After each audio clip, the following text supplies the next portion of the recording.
Hey guys, this is the SeattleRingHunter, and today we're actually brought out to South Lake Union again for a lost cell phone recovery. We just got the call last night on the 4th of July. It was in the evening time, and they were out here on this dock, and the phone went over. So come along for this search. Let's see if we can get this retrieved for them. This is a search you're not going to want to miss.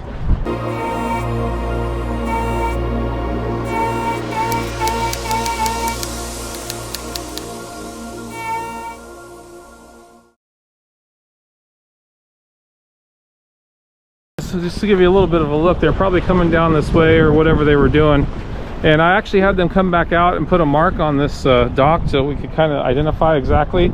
They say the phone, as you can see down here where my foot is, right here they put a little X on there, and they said the phone went right over the edge. Attempt to see if we can actually recover this with the least amount of effort using our fish camera and magnet. It is an iPhone 11 Pro. We've already established with testing back at my garage that the 5.5 inch magnet, thereabouts 5 inches, will actually pick it up. The 2-inch magnet doesn't have enough surface area to actually stick the phone and pull it up. You can't even pick it off the ground or off the concrete without water. So with the Bass Pro camera, the Markham Pursuit high definition camera, if we can get our eye over the top of the phone, then we can at least have a chance to try to stick it with the magnet fishing. So that is the opportunity. If you look here, we kind of made a rig up. I made a rig up just a few minutes ago from the hardware store. I went and got this piece of lumber, and we're going to use that and poke it through the fence, and these will be my guides, one for the camera, then I'll bring in the magnet after I find the actual phone, and that way I can poke this through and get right over the top of it and do a dead straight on lift of the phone once I locate it. So that's the idea. We're going to tape this on here just so it's not loose, and I can bring the cart in and out laterally and kind of reposition a little bit. The first thing I'm going to do, as we always do, is I'm going to establish what the depth is here. This could be 30 feet for all I know. I was just over that dock a few weeks ago and recovered car keys underneath the dock, and I kind of forgot what the depth was there, but it wasn't too bad. We did get those car keys with the same method that we're using now. His had went through the dock slats and knew exactly where it was, so it was pretty much on top of it. This phone was not tossed, but I think more like dropped. You never really can tell the full story because they just tell you what they're going to tell you on the phone. So, but it said it wasn't, and if you look here, it's not like they kicked it like a hockey puck. It would have hit this or that. It wouldn't have just slid off as it's done in some of the other docks and gone out 3 or 4 or 5 feet. So with the reach on this, I'm hoping at least we can get an eyeball on it. I'm gonna maximize that. So we've only got a few feet there to work with, but it's the first attempt before we actually come back out here with full-on scuba gear. And we know we could get a phone with the scuba gear. We're trying to get it as quickly as possible. And with my scheduling these days, you know, time is of the essence. Scuba gear takes a lot of effort and energy, so we're more than willing to do that. It's just more effort than necessary. So this is the first attempt. Let me get geared up here, get this all established, and take you on this adventure of the recovery of the lost cell phone. First things first, let's go ahead and find out what we're dealing with as far as depth here. We got the seaplane right overhead coming in. They'll be landing out here where these paddle boarders and kayakers and everybody are, so they got to be paying attention. The lights, the buoys with the flashing lights is kind of like his lineup, but it doesn't look like he's lined up on that so much right now at this approach. He is coming down, and right next to all those other guys, but you know, he's got to pick his line and his approach. So they do that a lot, and these guys with these kayaks and paddle boarders will go across Lake Union, Lake Washington 80 feet. They go across Lake Sammamish 80 feet. I mean, Lake Washington much deeper, but Lake Sammamish is 80 feet deep, and hell, I don't even know if they wear life vests half the time. Some of these people, they're a little they're a little interesting what they're doing. Let's get on with our program here. Let's see what we got going as far as depth. Oh, 11.9 feet. That's awesome. I'm really excited about that as far as the pressure on the phone. It got lost last night, so it's an 11, so it doesn't have as much water protection as the 12 and 13 does on the iPhone. But it doesn't have a bag on it, so it's going to be completely naked phone with a little rubber bumper case on it, so it's going to be has been exposed to the water this whole time. But we'll see that one more time. Just take another quick little sample here. We're kind of just 11.3, just over 11 feet deep. But if this works, it's going to save us a lot of trouble with all the scuba gear and setting all it up, putting all the gear in the car. I don't mind diving, but I get a lot of demand for other jobs currently, and this Friday is already booked for engagement ring. I gotta be careful, I'm gonna lose this stuff over. I kind of want to hang on to it. So we're just gonna tape this real good here, just to make sure it doesn't really go anywhere.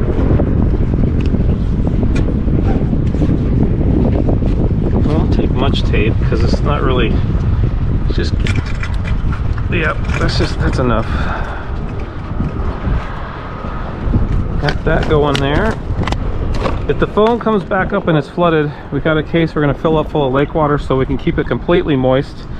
That's a big thing, guys. This whole myth about taking cell phones if they're water damaged, do not drain them and do not put them in a bag of rice, and don't put a hairdryer on them. That's the worst thing you could absolutely do. You're just going to have the corrosion process on the printed circuit board expedited, and it's going to kill your phone quicker than anything.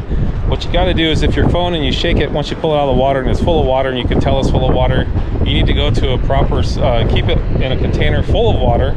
You can use the lake water or fresh water, and then get yourself to a cell phone recovery place that actually has a proper ultrasonic cleaner and the proper skills to open it up and clean all the contamination off the circuit board before it fully corrodes out. There's a lot of precautions that got to be taken if your phone's flooded. If you dry it out and it works for a few minutes, it's going to quickly die. So if you have that small moment where your phone just came out of the water, definitely make a backup if you haven't done that already. At least you'll have your data, because the phone most likely may die shortly thereafter, a few days, a week later. Just depends on the corrosion and electrolysis process, because this water is dirty. It is brackish at the bottom of this Lake Union. It's got salt in the bottom a little bit, and even fresh water carries a lot of contaminants, so you got to be very careful with these small chips and stuff inside the phone. So with that, let's go ahead and get geared up. Just for starters here, we're gonna get the camera out and we're gonna see what we can see. I'm pretty hopeful that we can actually see the phone. Having done this a few times, I just think that we might actually see it, but you never can tell until you get down there and take a look. Phones are large. This isn't like a wedding ring. Most of the time you're not going to see the wedding rings, especially in this silty environment, but the cell phones will sometimes stay up on the top because they're a little bit more surface area.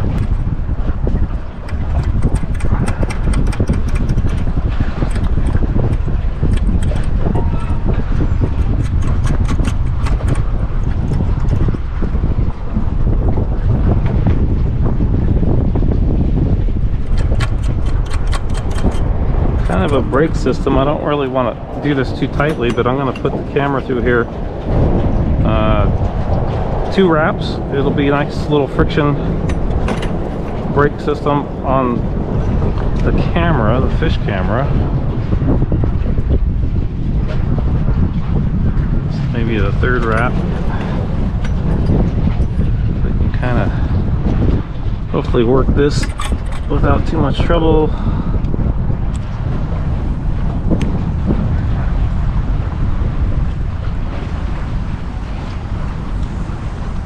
A little bit of an angle on it. We're not going to be, well, we might just do it straight down. I think I'll just go straight down.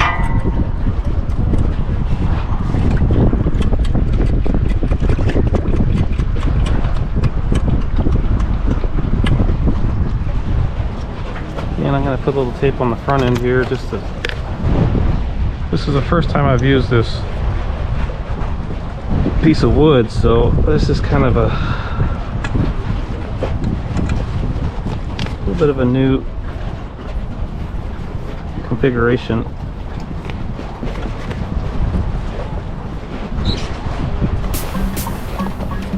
But I think it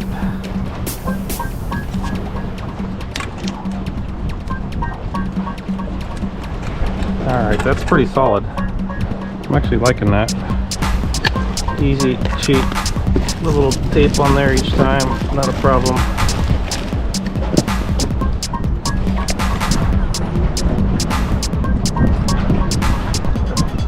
And that's kind of holding there, so let's bring her in. Let's see if we go right off the edge here.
Alright guys, desperate measures call for desperate solutions. I am now hanging off of this damn thing.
Yes, we got it!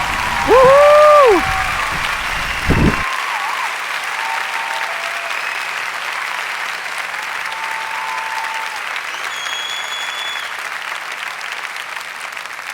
Cell phone recovered.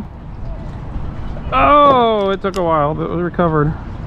Hey guys, SeattleRingHunter just recovered the phone at South Lake Union for them. They just flew out of town, but her friend is actually here in town, so she can pick up the phone. And I tried to shake it and hold the buttons quiet, you know, so they wouldn't be making noise. And I'm not hearing any water in it.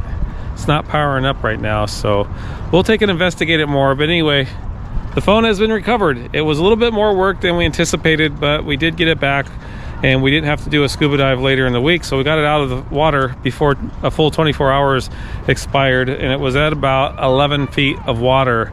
So I've had them work before a little bit deeper than what the Apple says, but we'll have to see. So anyway, Seattle Ring Hunter, if you've lost anything in the Seattle, Washington area, call me at 206-618-8194. If it's in the house, the car, the grass, the sand, or if you need a diver to go down 30-40 feet to grab something that's precious to you, if it's your car keys, cell phone, your wedding rings, or your jewelry, or if you've lost an outboard motor or anything that's a little bit larger that needs a lift bag to bring it up from the bottom, definitely give me a call and let's investigate what information you have and see what the next step is. And if you've lost anything outside of the area, be sure to visit theringfinders.com with over 500 recovery specialists across the country waiting to take your call and to give you a hand. They're not all SCUBA certified or SCUBA recovery guys out there, but if you're looking for somebody like that, call someone on the directory listing anyway and ask them, because they may have a referral for the local diver that does that work that may just not be on the Ring Finders at this point in time. With that being said, keep your valuables safe, stay safe, and we'll see you on the next hunt. See you later, guys. Cheers. Bye-bye. If you've lost your ring or special item of value, please get in touch with me at the SeattleRingHunter.com as soon as possible so I can arrange to do a search for you.